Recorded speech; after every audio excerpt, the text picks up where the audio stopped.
High in the Andes, where the thin air and wind carve stories into stone, a deep mystery lives on. Mountains that touch the sky, vast and amazing landscapes. They've been home to old civilizations for thousands of years, here, among the jagged peaks and endless ice. History isn't just a bunch of buried old things. It breathes in the cold air. In this special place, amazingly well-preserved human remains have been found.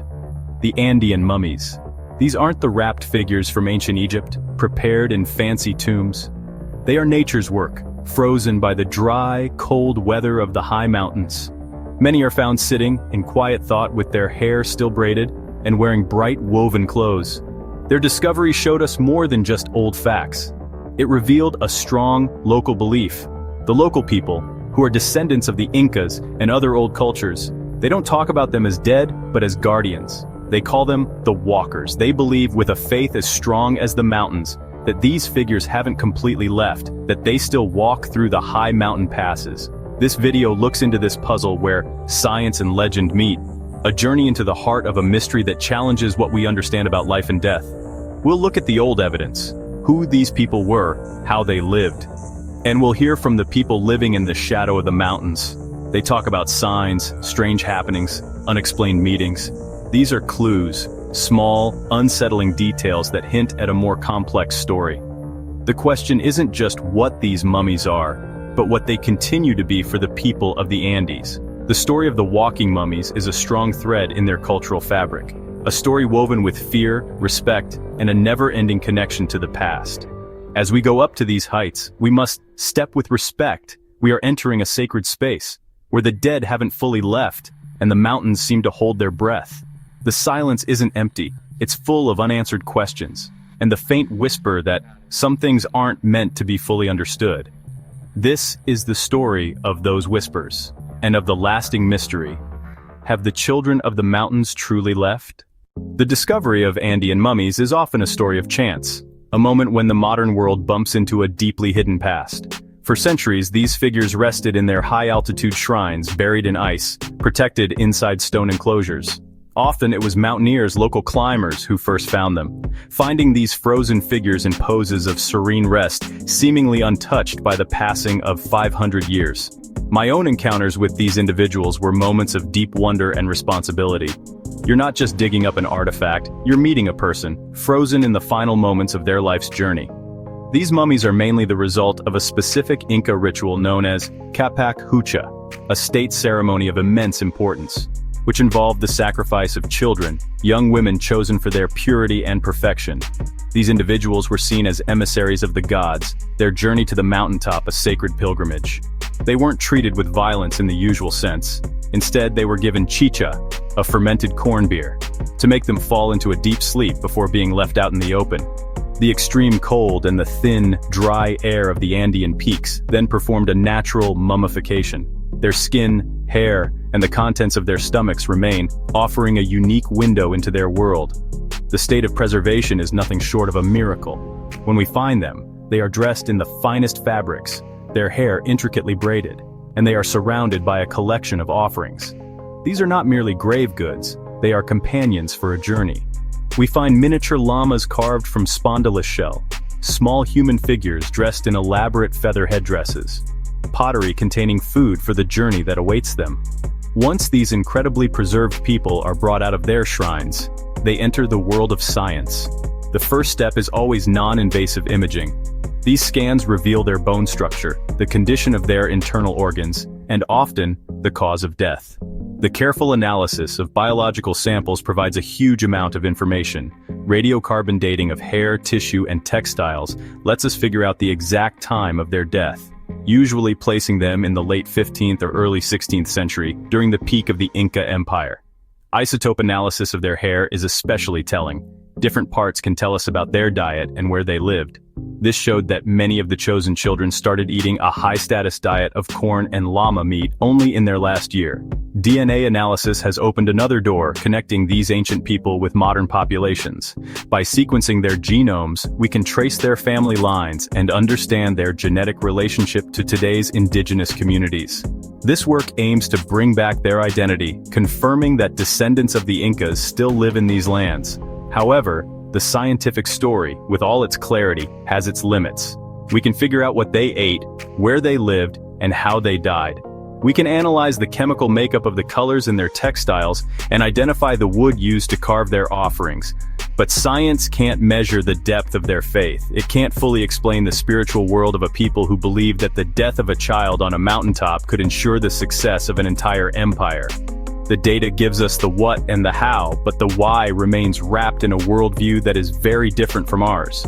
Here, the scientific story ends, and another, more mysterious one, begins. Far from the sterile lab, in the high-up villages that dot the Andean landscape, the mummies aren't called archaeological specimens. They're known by other names: the grandfathers, the gentle ones, the walkers. Here, the belief that they aren't truly gone isn't some fringe superstition, but a deeply held part of how people see the world. The elders, who keep the old stories alive, tell tales passed down through countless generations. They talk about the mummies as guardians of the land, protectors of the livestock, spirits that keep their physical form.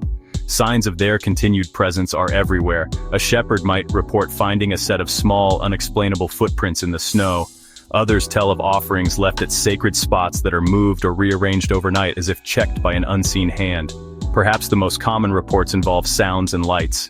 People living in communities near the main peaks often report hearing faint, mournful chants carried on the wind during the night. Others have seen strange flickering lights moving slowly along high ridges where no living person could be walking. These strange happenings are often brushed aside by outsiders, but for the local communities, they are direct messages. These beliefs are rooted in a worldview where the line between the physical and spirit worlds is thin. For many Andean people, death isn't an end, but a change to a different state of being, where one continues to play an important role in the community. The ancestors, especially those sacrificed to the mountain gods, are powerful go-betweens who can affect the weather, how well crops grow, and good luck. Leaving offerings and speaking of them with respect isn't just about honoring the dead, it's a practical need to keep the living safe and well.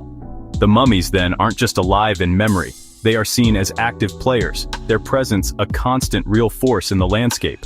The legends of the walking mummies are more than just ghost stories. A common tale speaks of a greedy treasure hunter who disturbed a sacred tomb, only to be led astray in the mountains by the mummy's spirit. He was found weeks later, frozen and lost. Another set of legends shows the mummies in a kinder light. There are stories of lost children guided back to their village by a small, quiet figure, or of a flock of sheep protected from a puma by an unseen guardian. In these stories, the mummies aren't scary ghosts, but protective spirits who continue to watch over their people's descendants. They show the ongoing life of the community, the idea that family ties aren't broken by death. These stories provide comfort and a feeling of safety in a harsh and often tough environment. The power of these legends is so strong that they can change the physical world. Paths mentioned in stories as walked by mummies are often treated with special respect. People will leave offerings along these routes or avoid them after dark. This shared belief shapes the human geography of the area, creating a landscape full of spiritual meaning. A rock isn't just a rock, it's a place where a guardian spirit rests. A spring isn't just a water source, it's a gift from the ancestors. The legends turn the physical surroundings into a living, breathing thing, full of memory and action. Ultimately, these stories last because they answer a basic human need to believe that life has meaning beyond its physical end. They give a story framework for understanding the deep sacrifices of the past and connecting them to the present. The child who was sacrificed to ensure a good harvest 500 years ago through these legends continues to make sure the community is well today. The legends keep the mummies alive in the most important way. They make sure they aren't forgotten. Their stories continue to be told around campfires and village squares, echoing in the stone and becoming as permanent a feature of the Andes as the mountains themselves. So, are the Andean mummies alive? The question itself might be a bit tricky because it asks for a simple yes or no in a situation that's anything but simple. Science, with its strict rules and need for clear proof, gives us a very simple answer. No, they are not. They are very well-preserved human remains like biological artifacts from a time long ago. Their cells are not working, and their hearts have stopped beating. And their journey in the physical world ended 5 centuries ago on top of a frozen mountain. However, if we stop there, we'd be missing another powerful truth.